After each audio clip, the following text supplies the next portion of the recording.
12 ವರ್ಷದಲ್ಲಿ ಅವರು ಮಾಡಿರೋ ಭಾಳ ಸಾಧನೆಗಳ ಪಟ್ಟಿ ಇದೆ. ಇಟಲಿಗೆ ಹೋಗಿ ಮೆಲೋನಿಗೆ ಮೆಲೋಡಿ ಚಾಕ್ಲೇಟ್ ಕೊಟ್ಟರು, ಅದು ಅವರ ಮೊದಲ ಸಾಧನೆ. ಇಲ್ಲಿಂದ ಪಾರ್ಲೆ ಕಂಪ್ನಿ ಮೆಲೋಡಿ ಚಾಕ್ಲೇಟ್ ತೊಗೊಂಡೋಗಿ ಇಟಲಿ ಪ್ರೈಮ್ ಮಿನಿಸ್ಟರ್ ಕೊಟ್ಟಂಥ ಮೆಲೋಡಿ ಕೊಟ್ಟಂಥ ಕಿಲಾಡಿಗೆ 12 ವರ್ಷದ ಶುಭಾಶಯಗಳು.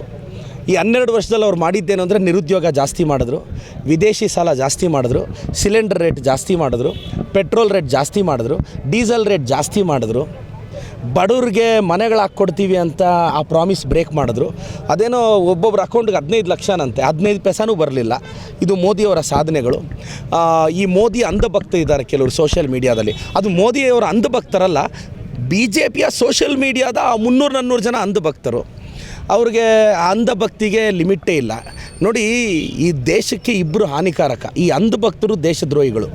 ಈ ಮೋದಿಯವರ ಅಂಧಭಕ್ತರು ಈ 12 ವರ್ಷದಲ್ಲಿ ಏನು ಮಾಡಿದ್ರು ಅಂತ ನಾವಿಟ್ಟಿರೋ ಕಾಂಗ್ರೆಸ್ ಸರ್ಕಾರದಲ್ಲಿ ಇಟ್ಟಿರೋ ಹೆಸರುಗಳಿಗೆ ಹೆಸರು ಚೇಂಜ್ ಮಾಡಿದ್ದು ಬಿಟ್ಟರೆ ಇನ್ನೇನೂ ಮಾಡಿಲ್ಲ. ಮೋದಿಯವರು ಅದೇನೋ 400 ಪಾರ್ ಅಂದರು, 300 ಪಾರು ಆಗಲಿಲ್ಲ. ಸೊ ಮೋದಿಯವ್ರಿಗೆ ಇನ್ನೊಂದು 3 ವರ್ಷ ಇರ್ತಾರೇನೋ ಪ್ರೈಮ್ ಮಿನಿಸ್ಟರ್ ಆಗಿ, ಅದು ಗೊತ್ತಿಲ್ಲ. ಚಂದ್ರಬಾಬು ನಾಯ್ಡು ಅವ್ರು ಯಾವಾಗ ಕೋಪ ಮಾಡ್ಕೊತಾರೋ, ನಿತೀಶ್ ಕುಮಾರ್ ಅವ್ರು ಯಾವಾಗ ಕೋಪ ಮಾಡ್ಕೊತಾರೋ ಗೊತ್ತಿಲ್ಲ.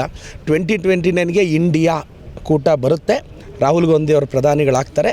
ಮೋದಿಜಿಯವರೇ ಇನ್ನೊಂದು 3 ವರ್ಷ ಪಾಪ ಎಲ್ಲೋದ್ರೂ ಮೋದಿ ಮೋದಿ ಅಂತಲೂ ಕೂಗೋರಿಲ್ಲ. ಮೊದಲಾದರೆ ನೋಡಿ, ಕರ್ನಾಟಕದಲ್ಲೇ ನಾನು ಮಾಧ್ಯಮಗಳಲ್ಲಿ ನೋಡ್ತಿದ್ದೆ, ಅವ್ರು ಬಂದರೆ ಏನು ಹೈಪು. ಇವಾಗ ಮೋದಿಯವ್ರು ಯಾವಾಗ ಬಂದರು, ಯಾವಾಗ ಹೋದರು, ಯಾರಿಗೂ ಗೊತ್ತಾಗಲ್ಲ.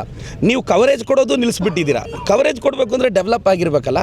ಸೊ ಮೋದಿಯವರು ಈ 12 ವರ್ಷ ತುಂಬ್ತಿರೋ ಇದರಲ್ಲಿ ನಿಮ್ಮ ತುಂಬ ಕೆಟ್ಟ ಅಭಿವೃದ್ಧಿ ಕೆಲಸಗಳಿಗೆ ನನ್ನ ಧಿಕ್ಕಾರ ಹೇಳ್ತಾ, BJP ಹಟಾವ್ ದೇಶ್ ಬಚಾವ್, BJP ಹಟಾವ್ ದೇಶ್ ಬಚಾವ್.